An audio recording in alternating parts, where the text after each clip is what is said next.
When we talk about self-hatred, we talk about hatred. Hatred is just not an attitude or a feeling.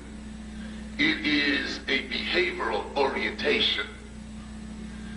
Hatred expresses itself through destruction. And of course, that's the signature of hatred.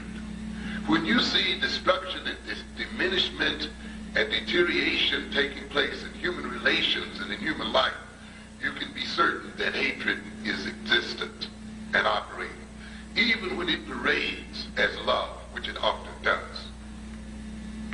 If we say that hatred is counterproductive and against life it is destructive, which it is, and love, of course, enhances life and is about development and growth, then hatred expresses itself in the world through destroying the world, through destroying its environment. Then think a minute. If hatred does that in terms of its environment and in terms of the world, what then must self-hatred do? Hatred does not stop its work simply because it is contained within the personality. It continues. If hatred strikes outside, because that is its nature, then when it is lodged within the personality, it still strikes its host. In other words, then, an individual who is caught up in self-hatred is also caught up in self-destruction. They are simultaneously the same thing. And if you internalize racism, as too many of us have, and we internalize racism from a people who hate, then we come to hate ourselves, then we come to do the work of those people. We actually commit suicide and death in service of whites. If whites wish for us to die and do not wish to kill us directly as they do, we will also help them by engaging in self-hatred activities. And this is what self-hatred is. In other words, we literally make ourselves sick because they want us to be sick.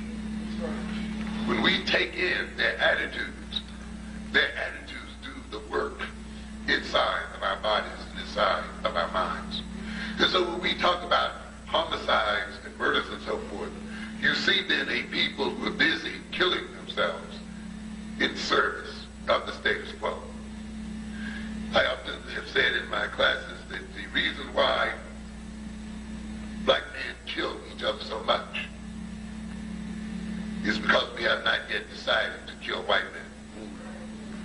And that's ultimately what it's about. We have not yet decided to undertake the challenge to overthrow white power. Right. Yeah.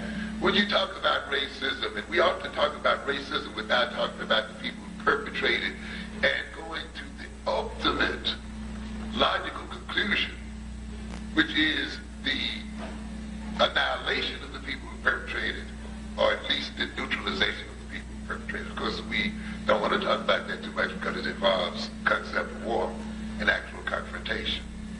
But frankly speaking, you can't seriously talk about getting economic control of yourself unless you're ready to go to war with whites. You may as well face that reality. Maybe that's the reason why we've stayed away from economics for so long. But if we don't then deal with economics, then we have to deal with our own self-destruction. If we don't decide to kill the white man by various other ways, we are going to kill ourselves. This is a part of what we call loving the aggressor in a way that's self-destructive. Where the individual, because he is afraid to attack his source of frustration, attacks himself or attacks an innocent target. We then must recognize that we are destroying our lives because we haven't decided, as George Scott, when he was playing the part of Patton, said, it's not so much